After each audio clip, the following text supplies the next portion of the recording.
Sesungguhnya Allah itu kalau cinta kepada seorang hamba, maka akan Allah masukkan ke lemah lembutan. Ini hamba secara umum. Jadi kalau Allah cinta kepada hamba, Allah akan masukkan kepada hamba itu ke lemah lembutan. Ya tadi, penyantun, sabar, tawadhu, penyayang.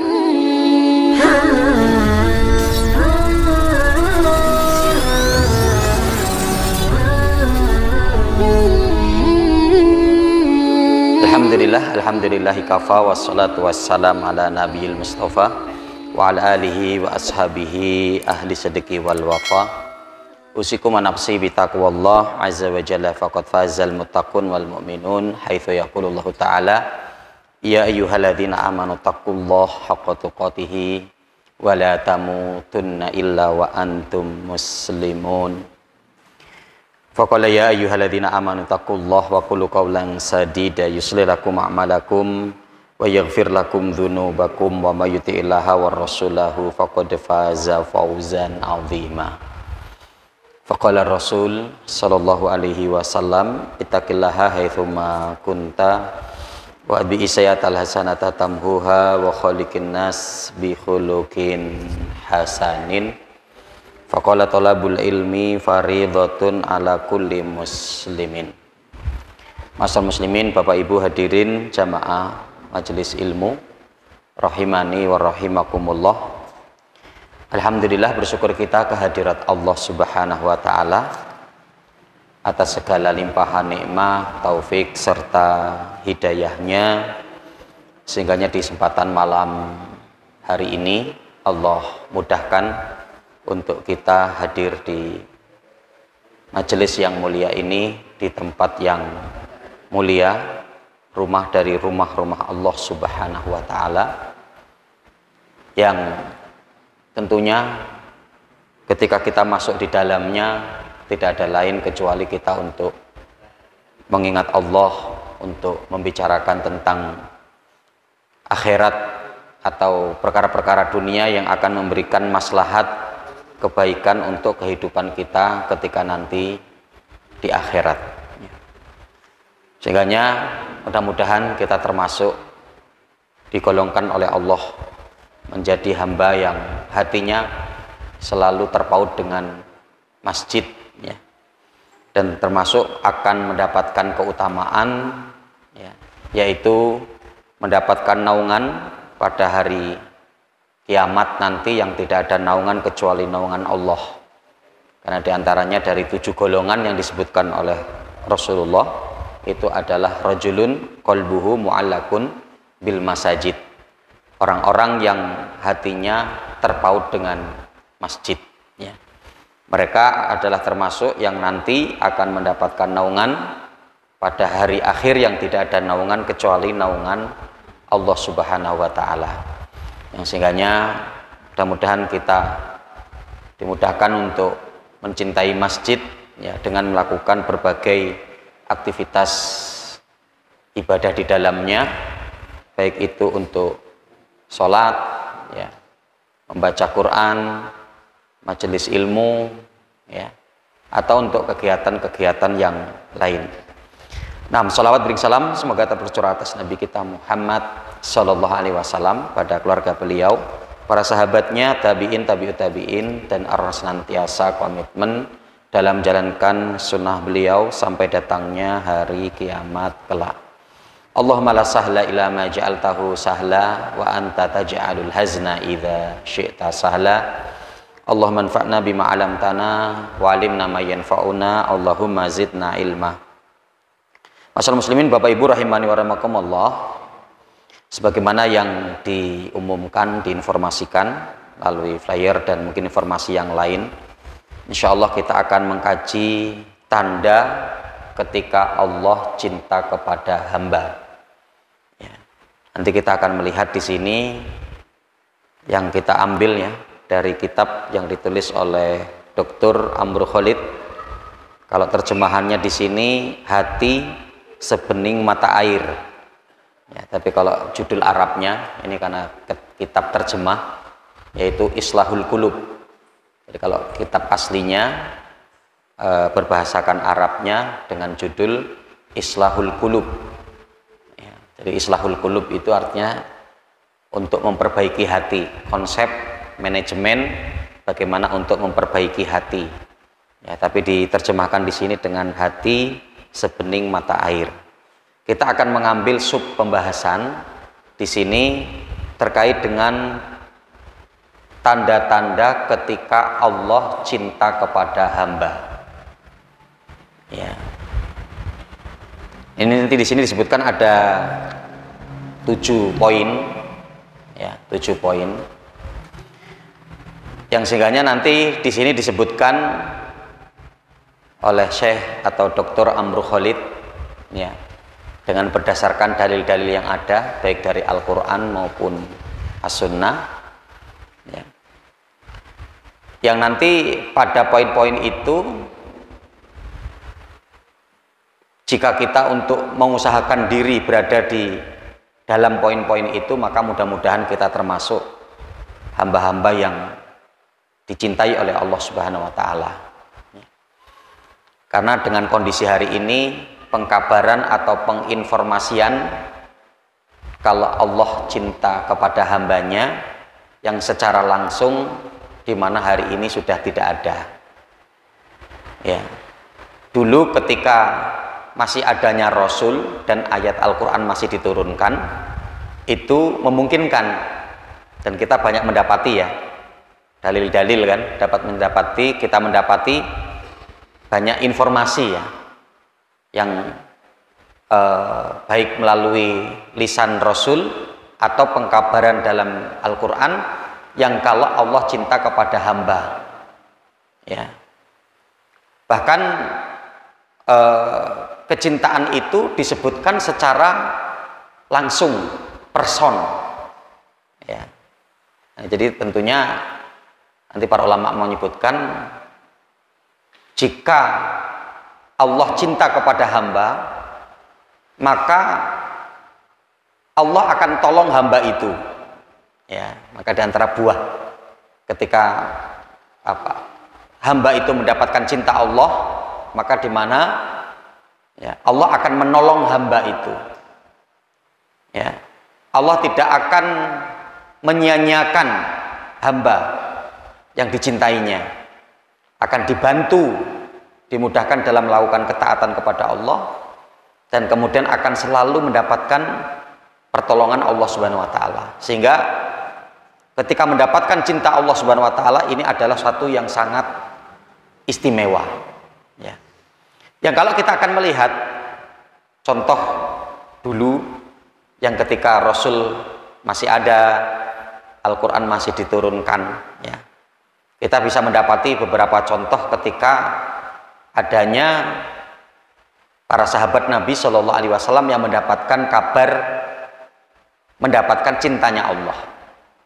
Ya, seperti kita mendapati dalam riwayat Imam Muslim ya, ketika adanya seorang pemuda yang melaporkan kepada Rasulullah tentang amir safarnya, yang ketika pemuda ini melakukan safar rombongan dengan para sahabat yang lain, di mana amir safarnya di setiap sholat jahriyah, sholat yang dikeraskan, itu setelah membaca Al-Fatihah yang selalu dibaca adalah surat Al-Ikhlas. Maka pemuda ini melaporkan kepada Rasulullah, ya Rasulullah, amir kami kemarin ketika safar, ya, itu di dalam sholat jahriyah membaca surat Al-Ikhlas terus. Itu bagaimana ya Rasulullah? Maka Rasul kemudian mengatakan kepada pemuda itu, ya tanyakan saja kamu kepada dia, alasannya itu apa? Rasul mengatakan, kan saya nggak ngerti alasan dia apa untuk sering membaca surat Al-Ikhlas di ketika mengimami di sholat jahriyah, di sholat yang disuarakan ya, berarti sholat maghrib, sholat isya, sholat subuh gitu. Karena kan kalau duhur dan asar kan disirkan, gitu ya. Maka pemuda ini datang kepada amir safarnya kemarin, ya, pimpinan safarnya itu yang kalau sholat jahriyah membaca surat Al-Ikhlas, ya. kenapa engkau selalu membaca surat itu? Maka Amir Safarnya itu mengatakan, innaha sifatur rahman wa ana uhibbu an aqra'a biha. Karena di dalam surat Al-Ikhlas itu mengandung sifat-sifat Ar-Rahman yang saya sangat suka untuk membaca surat itu. Itu alasan para sahabat dulu begitu ya. Kalau alasan kita kan wong hafalnya cuma itu gitu ya. Ya, Pak Yai kemarin pas kita safar sholatnya Al-Ikhlas terus ya. Yo, hafalnya cuma itu gitu ya. Tapi sahabat ini mengatakan tidak, dia punya alasan yang luar biasa karena di dalam surat Al-Ikhlas itu mengandung sifat-sifat Allah. Ya. Qul huwallahu ahad, Allahus somad, lam yalid wa lam yulad. Ya. Dan seterusnya dari surat Al-Ikhlas ya. Walam yakun lahu kufuwan ahad ya. Nah, pemuda ini sudah mendapatkan informasi berarti kan? Jawaban gitulah, alasan. Maka dia datang lagi kepada Nabi Shallallahu Alaihi Wasallam, ya Rasulullah, ternyata kemarin Amir Safar kita ketika dalam perjalanan setiap sholat jahriyah membaca surat Al-Ikhlas karena dia sangat suka dengan ayat itu. Karena di dalamnya mengandung sifat dari sifat-sifat Allah. Apa kata Rasulullah? Rasul kemudian mengatakan, akhbiruhu bi annallaha ta'ala yuhibbuhu. Kabarkan kepada dia kalau Allah mencintainya. Nah, masih bisa dapat kan? Kabar Allah kalau Allah mencintai. Wah, itu luar biasa. Ya. Seperti kita mendapati hadis juga di dalam riwayat Bukhari dan Muslim. Yang Rasul mengatakan kepada para sahabat yang besok mau memberangkatkan pasukan perang, maka Rasul mengatakan, ya, la'atiyanna ya hadhihi rayah hudan ya rajulun yuhibbullah wa rasulah, Allah wa rasuluhu yuhibbuhu. Ya, di mana Rasul Shallallahu Alaihi Wasallam mengatakan, sungguh ya besok yang memegang bendera menjadi pimpinan untuk berperang, yang diamanahi untuk memegang benderanya seorang pemuda yang dimana Allah dan Rasulnya cinta kepada dia dan dia pun cinta kepada Allah dan Rasulnya. Ya, maka ketika di hari hanya para sahabat sudah berkumpul banyak gitu. Ya. Ya, ketika itu Rasul Shallallahu Alaihi Wasallam masih mendongakkan kepalanya sambil nyari orang, gitu kan? Para sahabat yang hadir itu pun mereka juga saling mendongakkan kepala, maksudnya biar kelihatan oleh Rasul dan yang mudah-mudahan yang terpilih, gitu kan? Ternyata Rasul masih tetap nyari, gitu ya. Jadi semangatnya para sahabat itu dulu untuk berperang, untuk menjadi panglima perang itu luar biasa gitu ya. Ya, sahabat Nabi ya, generasi pilihan. Nah, kita kan nggak ngerti ya, suruh berangkat nyumput-nyumput ya. Suruh berangkat nyumput-nyumput ya. Kenapa ya? Anaknya masih kecil-kecil ya, istrinya masih muda ya. Dan yang terpenting utangnya si akeh gitu kan. Nanti kalau meninggal nanti bagaimana, siapa yang bayari utang, nah, gitu ya. Tapi para sahabat dulu Masya Allah ya, saling mendongokkan kepalanya itu biar terlihat oleh Rasul yang harapannya terpilih. Tapi Rasul tetap masih mencari orang dan Rasul mengatakan, aina Ali, di mana Ali.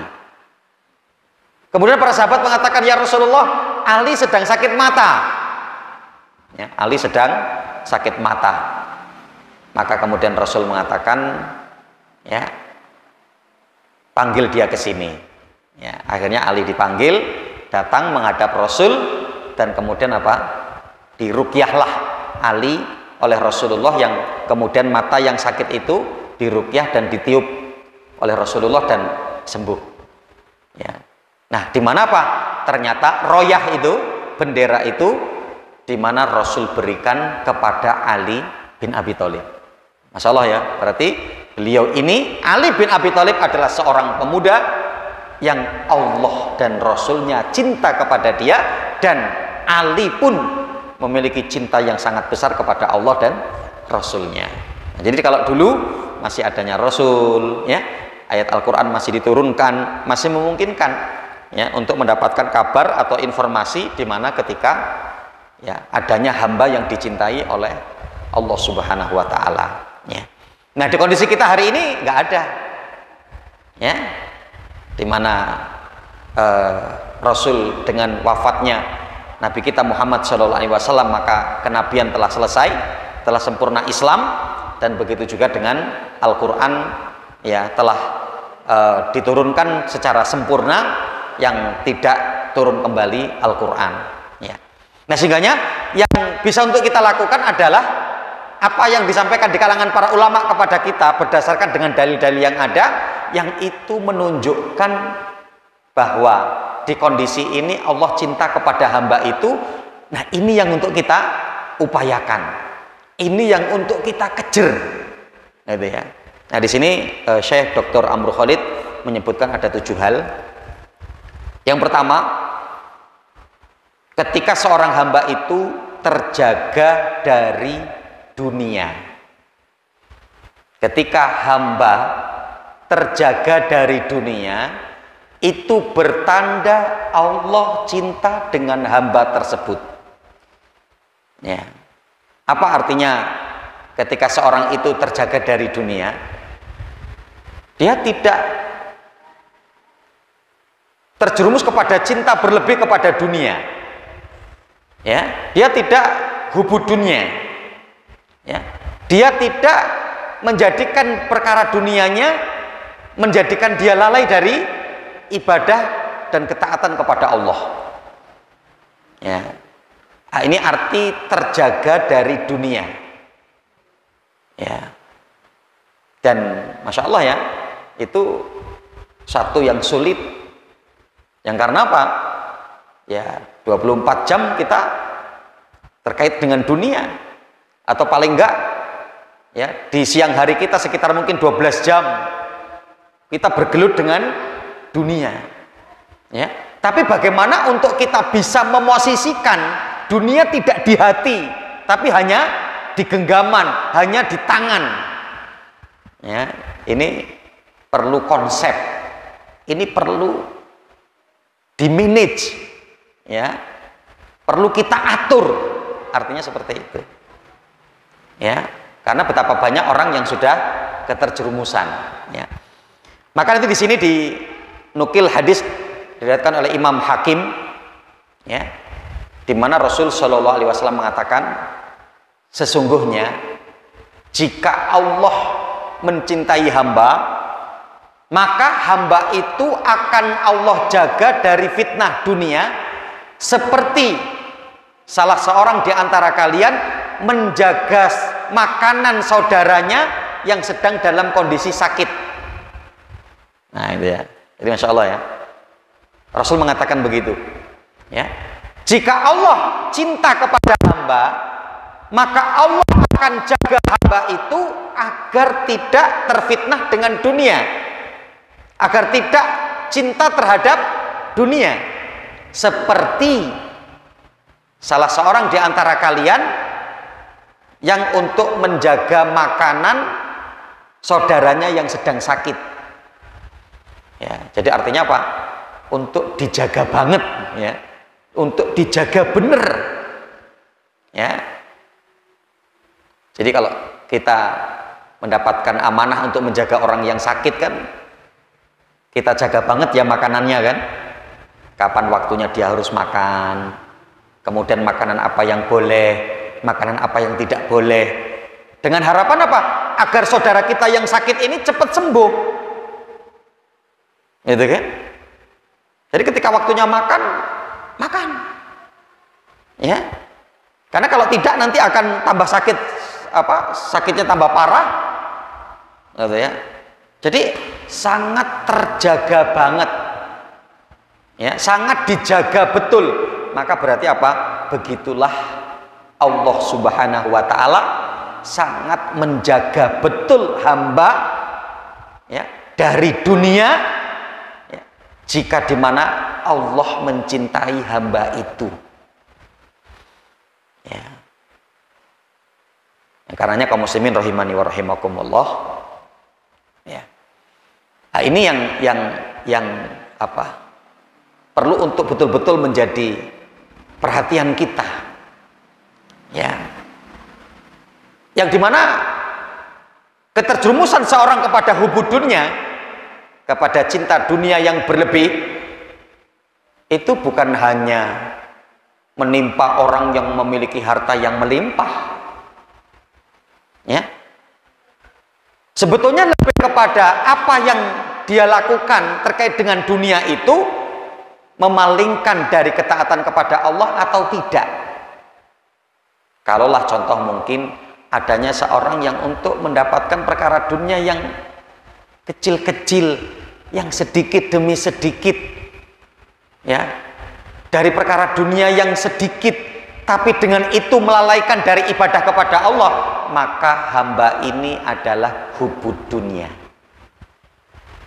Tapi kalau seorang diberikan jalan kemudahan untuk mendapatkan rezeki yang banyak dan melimpah, tapi tidak menjadikan dia berpaling dari ketaatan dan ibadah kepada Allah Subhanahu wa taala, maka hamba itu bukan hubud dunia.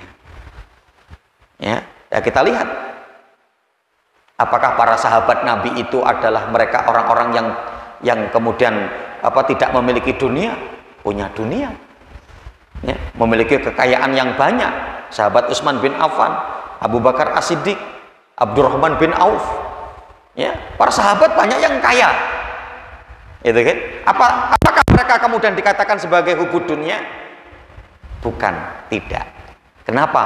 Karena mereka dapat menjadikan dari apa yang mereka miliki dari perkara dunia untuk menjadi perantara mendekatkan diri kepada Allah secara maksimal. Ya. Jadi kita mendapati gitu kan, apa yang dilakukan oleh Umar, coba itu Umar ibn Khattab, ya, yang ketika beliau Umar ibn Khattab tersibukkan dengan kebun kurmanya, yang sehingga ketika beliau keluar itu kaum muslimin para sahabat juga keluar dari sholat asar berjamaah di masjid. Artinya apa? Beliau terlambat. Apa coba yang beliau lakukan? Beliau langsung mengucapkan kalimat istirja, inna lillahi wa inna ilaihi roji'un.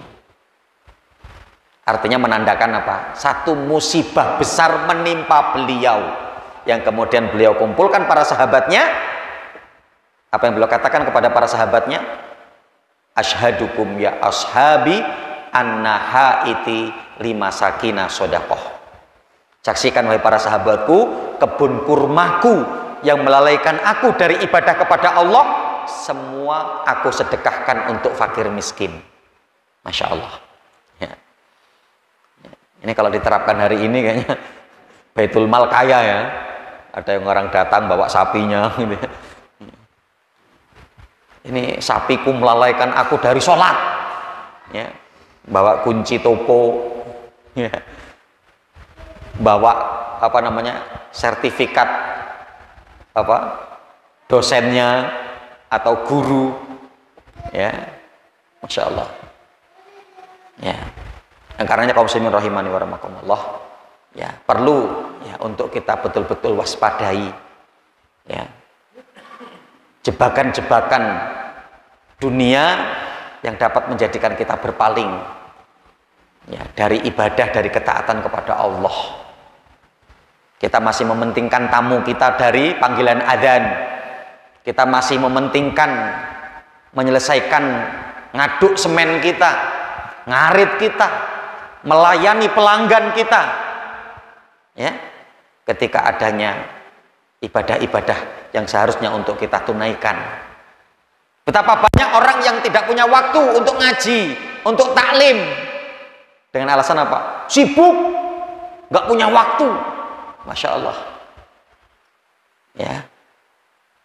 Maka di mana Rasulullah dalam riwayat Imam Al-Baihaqi mengatakan apa? Rasul mengatakan hubbud dunya Ya. Ra'sun kulli khati'atin.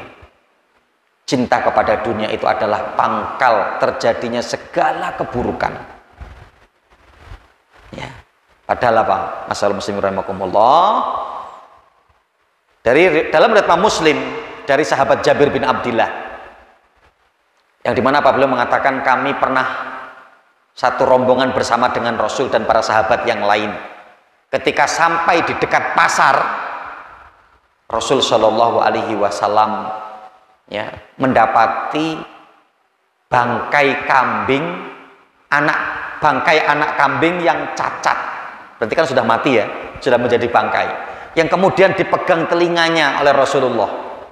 Siapa di antara kalian yang mau beli ini dengan harga yang murah, dengan harga sekian saja? Ya, ketika itu para sahabat mengatakan, ya Rasulullah, ya, ketika kami diberi itu saja kami nggak mau, karena ini adalah anak kambing yang sudah menjadi bangkai, cacat lagi, ya, yang kalau kami diberi aja nggak mau ya Rasulullah, apalagi kami suruh beli. Apa kata Rasulullah? Wallahi ladunya ahwanu indallahi min hadza alaikum. Rasul kemudian mengatakan, demi Allah, dunia berposisi di sisi Allah lebih hina daripada bangkai anak kambing yang cacat ini. Masya Allah. Tapi Masya Allah ya, ya, bangkai anak kambing yang cacat tapi menjadi rebutan manusia, ya, sampai kemudian lalai dari ketaatan kepada Allah. Sahabat Ali bin Abi Thalib pernah mengatakan, seorang ketika cinta terhadap dunia yang berlebih, orang yang cinta terhadap dunia, ya, maka dia akan tertimpa, ya, minimal 1 dari 3 hal. Apa kata beliau? Yang pertama adalah hammun la yabroh, ya, cemas yang tidak akan pernah hilang, ya. Jadi ketika seorang hatinya terpaku dengan dunia, hatinya terikat dengan dunia, hatinya cinta terhadap dunia, yang akan terjadi apa? Cemas yang tidak akan pernah hilang. Cemas kalau tidak dapat harta. Ketika sudah dapat harta, cemas hartanya akan ada yang ngambil, cemas hartanya akan hilang, ya, cemas hartanya akan rusak, hartanya akan hancur, gitu ya. Masya Allah, ya, karena apa? Cinta dunia, karena dunia di hati. Hamun la yabroh. Kemudian yang kedua apa? Hirsun la yutrok, tamak yang tidak akan pernah ditinggalkan, nggak akan pernah puas, ya, tamak terus ingin mencari, ya. Makanya Rasulullah di dalam riwayat Muslim mengatakan apa?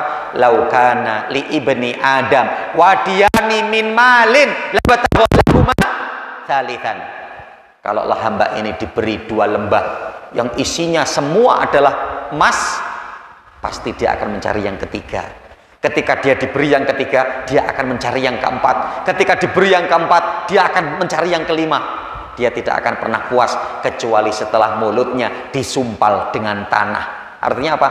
Setelah wafat, setelah mati, baru kemudian apa? Puas. Ya, makanya kadang kita, Masya Allah, jebakan-jebakan dunia itu kan. Coba kita lihat para koruptor.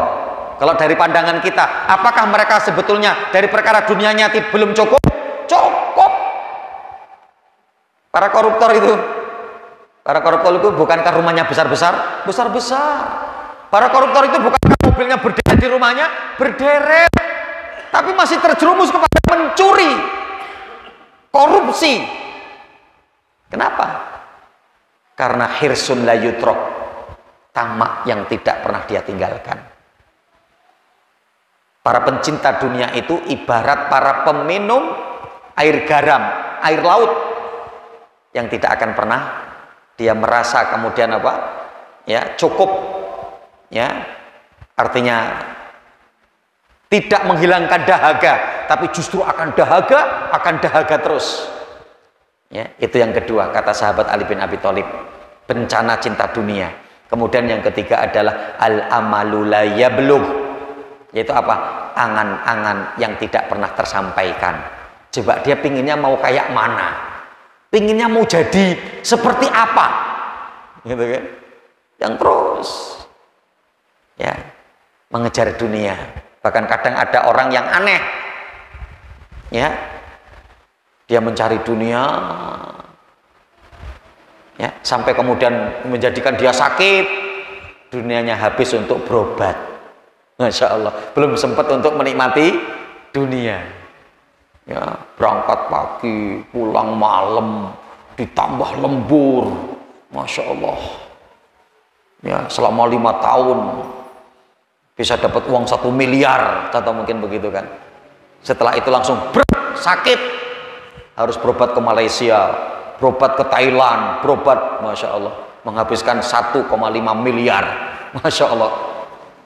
Jadi nggak pakpuk, ya, malah habis, rugi, Masya Allah. Jadi dia harus minta bantuan istrinya, dan qadarullah istrinya juga kerja, Masya Allah. Ya. Nah, karenanya masalah muslim rahimakumullah, Allah Subhanahu wa taala jika cinta kepada seorang hamba, maka di mana apa? Allah Subhanahu wa taala akan jaga hamba itu dari fitnah dunia. Ya. Kemudian yang kedua, ya, tanda di mana ketika Allah Subhanahu wa taala cinta kepada hamba, maka apa? Hamba itu akan diberikan kesolihan oleh Allah. Akan diberikan nikmat din, akan diberikan nikmat Islam. Ya, kita mendapati hadis di sini yang diriwayatkan oleh Imam Ahmad, ya, bahwa Rasul mengatakan innallaha yu'ti dunya ila man yuhib wala yuhib wala yu'ti dina illa man ahabba. Sungguh, ya, di mana Allah akan memberikan nikmat dunia kepada siapa saja, baik orang yang dicintai maupun yang tidak dicintai. Nikmat dunia loh, ya. Ya, dan sungguh Allah tidak akan memberi nikmat din, nikmat agama, nikmat Islam kecuali hanya kepada hamba yang dicintai oleh Allah. Ya, jadi artinya apa? Ketika seorang diberi nikmat din, nikmat agama, nikmat Islam, nikmat menjadi orang solih, berarti apa? Dia termasuk hamba yang dipilih oleh Allah untuk dicintai oleh Allah. Ya. Karena kalau dunia diberikan oleh Allah kepada orang yang dicintai maupun yang tidak dicintai, orang-orang kafir, orang-orang musyrik, yang bahkan bisa jadi apa? Orang yang tidak dicintai oleh Allah dunianya lebih maju daripada orang yang dicintai oleh Allah, dan itu ujian. Ujian untuk orang-orang yang dicintai oleh Allah. Ya, itu yang kedua. Yang ketiga, memahami agama. Ya. Artinya apa? Seorang hamba itu akan diberikan pemahaman agama, ya, pemahaman yang benar di dalam berislam, di dalam memandang Islam. Maka Imam Ibnu Qayyim al-Jauziyah kan mengatakan begitu, ya, mamin a'dhamin nikmah ba'da nikmatil imani wal Islam min sihati tasawwur.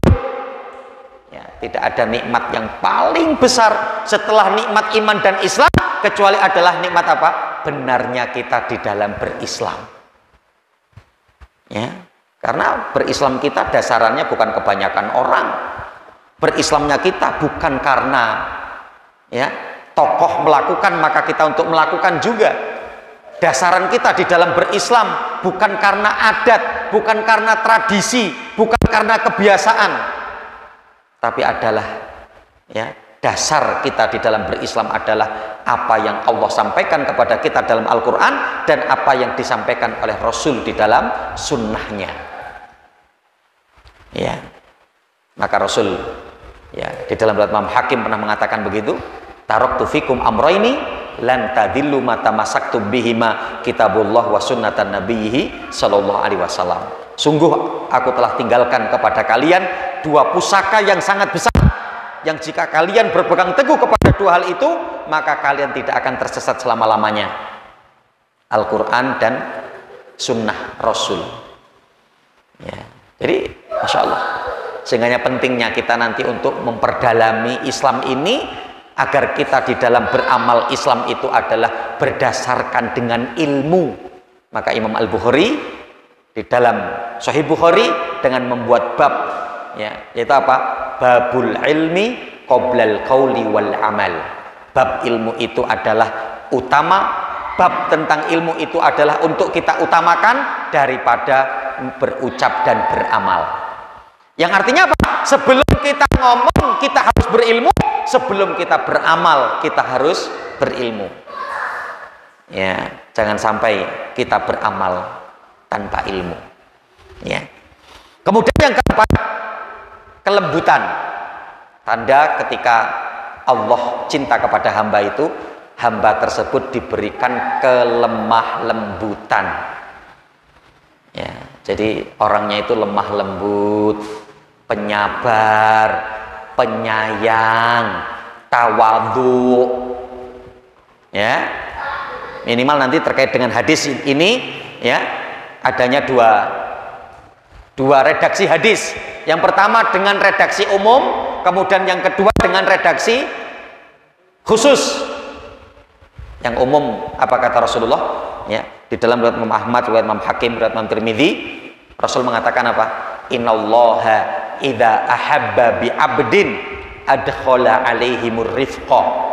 Sesungguhnya Allah itu kalau cinta kepada seorang hamba, maka akan Allah masukkan kelemah lembutan. Nah, ini hamba secara umum. Jadi kalau Allah cinta kepada hamba, Allah akan masukkan kepada hamba itu kelemah lembutan. Ya tadi, penyantun, sabar, tawadhu, penyayang.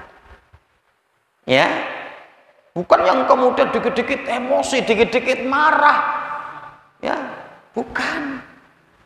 Itu tidak dicintai oleh Allah.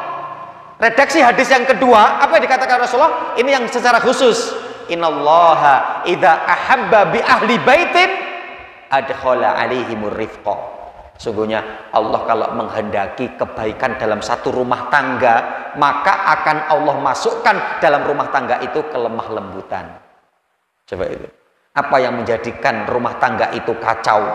Menjadikan rumah tangga itu seringnya berantem, rumah tangga itu seringnya ribut. Karena apa? Tercabutnya kelemah lembutan. Baik istri yang pemarah, istri yang gampang tersulut emosi, atau bahkan suami atau anak, Masya Allah, ya, sehingga kadang pada perkara-perkara kecil seolah-olah menjadi besar, ya, seolah-olah harus kemudian berantem, harus ribut, ya, kalau bahasa kampungnya padu, ya Allah, keluarga kaya padu terus, Masya Allah, ya, yang ketika ditanya, Mas, keluarga ini kok rame terus? Ya memang inilah yang kami senangi, gitu. Keluarga gelut terus, keluarga emosi, amarah, itu kan dari setan. Ya, jadi keluarga yang terus terliputi dengan setan, bahaya itu, gitu kan? Ya, nah itu ini yang kelima. Yang keenam, sulit melakukan maksiat. Ya, jadi ketika Allah mencintai hamba itu, hamba dipersulit untuk melakukan maksiat. Sebagaimana Rasul, ya. Rasul dulu ketika di masa kecil masih mengembala kambing miliknya orang Mekah, ya, dengan teman-teman yang lain gitu ya. Jadi di satu tempat itu adanya orang Arab yang sedang melakukan pesta jahiliyah, ya. Yang ketika itu Rasul ingin mengetahui apa sih sebetulnya yang mereka lakukan di pesta jahiliyah itu gitu loh. Jadi ketika Rasul ke sana dengan teman-temannya yang lain untuk jaga kambing yang sedang dikembalakan gitu ya, ternyata apa? Rasulullah tertidur, ya, sampai kemudian ternyata apa? Ya, pulang lagi, baru kemudian di jalan Rasulullah bangun. Artinya apa? Rasul tidak melihat pesta jahiliyah Arab itu waktu itu seperti apa gitu ya. Terjaga, dijaga oleh Allah. Ya, maka adanya hamba-hamba yang nanti juga diantaranya apa? Dipersulit untuk melakukan maksiat. Gitu ya. Jadi ada saja gitu ya yang menghalangi, akhirnya dia tidak jadi untuk berbuat kemaksiatan. Yaitu yang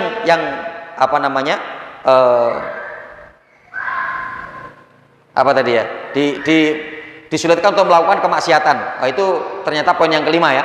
Poin yang keenam, dimudahkan untuk melakukan ketaatan kepada Allah. Ya, dimudahkan untuk melakukan ketaatan kepada Allah Subhanahu wa taala. Adapun kemudian yang terakhir, yang ketujuh adalah sebelum kematiannya dibukakan amal solih. Ya. Berdasarkan hadis dari Imam Hakim, ketika Rasul Shallallahu Alaihi Wasallam mengatakan, ya, Innallaha idza ahabba bi abdin asalahu. Qalu ya Rasulullah, wa man asalahu? Ya, qala, ya, yuftahu baina yadayhi amalan solihan, ya, qabla mautihi amalan solihan hatta yardo man hauluhu. Ya. Jadi Rasul mengatakan, apabila Allah cinta kepada hamba itu, maka Allah akan maniskan hamba itu. Maka ketika Rasulullah ditanya, ya Rasulullah, apa yang dimaksudkan bahwa hamba itu akan dimaniskan? Maka Rasul mengatakan, dibukakan amal soleh sebelum kematiannya, yang sehingga orang-orang yang ada di sekitarnya pun ridho dengan kematiannya, ridho dengan orang tersebut, begitu ya. Jadi Masya Allah, ya, meninggal ketika sedang sholat, meninggal ketika mau sholat, ya, meninggal ketika mau wudhu, ya, meninggal ketika sedang sholat tahajud, meninggal ketika sedang puasa, ya, meninggal setelah bersedekah, ya, dan seterusnya. Ya, jadi dibukakan sebelumnya amal soleh, ya, yang kemudian baru setelah itu diwafatkan oleh Allah. Nah, ini tanda ketika hamba itu mendapatkan cinta Allah Subhanahu wa taala. Wallahu taala alam. Ada berapa menit ke depan, kalau mungkin ada yang perlu ditanyakan, monggo silakan. Ya, silakan, Mbak. Assalamualaikum warahmatullahi wabarakatuh. Silakan, Pak.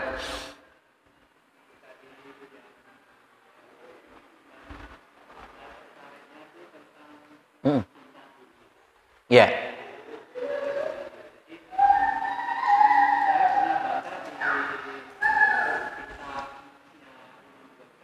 Ya.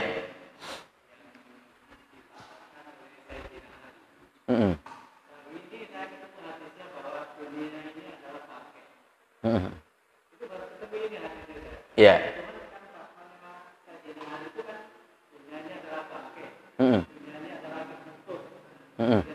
Ya. Ya. Jadi disampaikan bahwa orang yang sudah cinta kepada dunia berarti orang sudah kena sihir dunia, kan gitu ya. Ya. Betul. Yang keempat itu bahwa dunia ini adalah penjaranya orang mukmin. Ya.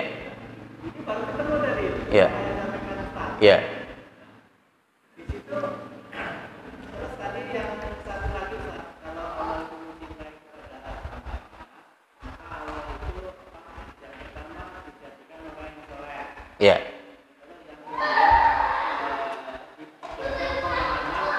Agama. Nah, ada orang yang diberikan kita pemahaman agama, dia mengetahui misalnya maksud guru itu hakikatnya begini, hakikat sholat itu begini, hakikat puasa itu begini, hakikat sampai itu naik haji itu begini, diberikan pemahaman agama.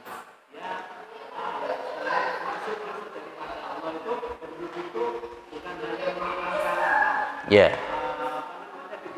Ya. Ya. Buruk. Ya. Ya.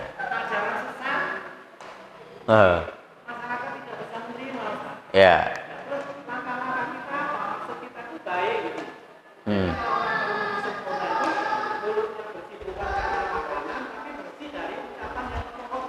Ya. Tadi disampaikan bahwa orang yang dikasih Allah itu orangnya hatinya lembut, kan gitu. Ya. Hatinya lembut, pemaaf, kan gitu. Ya. Ini terjadi, terjadi. Meskipun orang itu dikatakan orang sesat, orang menghayal, karena menyampaikan tentang hakikat dibilangi menghayal. Menghayal atau menafsirkan sekehendak sendiri.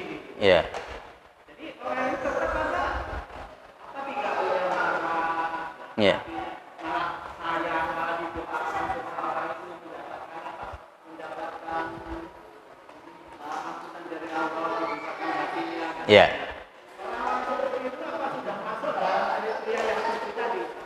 Ya, alhamdulillah salatu wassalamu ala Rasulillah wa ala alihi washabihi wa man walah ma ba'. Ya, pertama tadi Pak kaitan dengan celaan-celaan terhadap dunia ya. Dunia itu terkutuk, dunia itu menyihir dan seterusnya ya. Dunia itu seperti bangkai. Perlu kita pahami bahwa yang dimaksudkan di sini itu bukan zatnya dunia, bukan ya. Tapi bagi orang yang menggunakan dunia yang nggak benar, gitu ya. Jadi dunia itu ciptaan Allah. Kita nggak boleh, artinya apa, mencela ciptaan Allah, kan nggak boleh. Jadi meskipun kita menggunakan bahasa seperti itu yang ini sebenarnya untuk sebagai tambahan saja, gitu ya. Ya, untuk penekanan lagi bahwa yang terkutuk, tercela, ya, buruk ketika berbicara kaitan dengan dunia itu adalah orang yang menggunakannya dengan tidak baik dengan dunia. Tapi secara zatnya dunia itu tidak tercela. Ya, secara zatnya dunia itu tidak buruk, secara zatnya dunia ya itu tidak tidaklah buruknya. Wallahu a'lam bishawab. Kemudian terkait dengan yang kedua tadi Pak, jadi memang nanti diantaranya di dalam kitab yang lain, kitab Akhlakul Mukmin, Dr. Amru Khalid ya menyebutkan, karena beliau memang banyak juga menyebutkan tentang masalah akhlak. Jadi apa? Sebetulnya semua aktivitas ibadah kita itu untuk melahirkan budi pekerti yang baik. Itu ya dari wudhu kita, dari sholat kita, dari zakat kita, dari puasa kita, itu kan, yang sehingganya betul memang artinya apa, kita di dalam melakukan amaliyah ibadah itu bukan hanya sekedar melakukan amaliyah ibadah itu, tapi akan memberikan pengaruh efek kebaikan setelah kita melakukan ibadah itu. Contoh sholat, inna sholata tanha anil fahsya iwal mungkar. Sholat itu mencegah perbuatan keji dan mungkar. Artinya apa? Ketika seorang itu sudah sholat tapi kok tidak mencegah perbuatan keji dan mungkar, maka perlu dipertanyakan sholatnya. Artinya kan begitu. Puasa juga kan begitu ya. Laisa siyam minal akli wasyurbi, inama siyam minal lahwi warrofas. Puasa itu bukan hanya sekedar seorang meninggalkan makan dan minum, tapi bagaimana Pak? Seorang yang berpuasa itu seyogianya apa? Sampai dia meninggalkan lahun dan rofas, perbuatan yang sia-sia dan ucapan-ucapan yang kotor, ucapan-ucapan yang buruk, begitu. Nah, jadi hanya saja nanti apa ya? Kalau di dalam ilmu tasawuf, diantaranya adalah penggagas, diantaranya adalah Imam Ghazali, ya, yang nanti juga kitab tersebut kemudian disyarah oleh Imam Ibnu Qudamah dan banyak para ulama yang lain yang terkait dengan manajemen hati, gitu kan, yang hanya saja sebetulnya itu sebagai satu pembahasannya saja dengan adanya hakikat, gitu kan. Nah, hakikat itu sebetulnya adalah apa? Dalam wudhu kita itu untuk kita mencapai hakikat seperti apa, dalam sholat kita untuk mencapai hakikat seperti apa, karena memang apa ya, seperti itu yang memang harus terjadi, gitu kan. Jadi jangan hanya sampai ibadah-ibadah yang ada hanya sekedar menjadi rutinitas ibadah tapi tidak merubah kita, gitu kan. Maka yang diinginkan itu adalah dengan itu dapat merubah. Nah, apakah dengan hal itu tadi masuk dalam poin-poin yang kita kaji tadi? Ya masuk, gitu. Artinya apa? Selagi bahwa kita di atas petunjuk Al-Quran Sunnah dan kemudian kita menjalani kehidupan ini sesuai dengan petunjuk, maka kita harus kemudian kuat ya, apapun omongan orang, yang penting kita di atas kebenaran. Konsepnya kan begitu, karena Rasul mengatakan badal islamu ghoriban fasayaudu kama bada fatuba lil ghuraba. Islam ini dulu datang awal dalam kondisi asing, maka nanti akan kembali sebagaimana pertama, yaitu asing. Apa kata Rasulullah? Fatuba lil ghuraba, beruntunglah bagi orang-orang yang asing tersebut. Ini mungkin bisa kita kaji. Nampaknya sudah masuk waktu salat Isya. Aku lu qouli hadza sabradimli wa lakum wa lisa'iril muslimin fi kulli jabil aqtar. Subhanakallahumma bihamdika asyhadu an la ilaha illa anta astaghfiruka wa atubu ilaik. Wabillahi taufiq wal hidayah. Wassalamualaikum warahmatullahi wabarakatuh.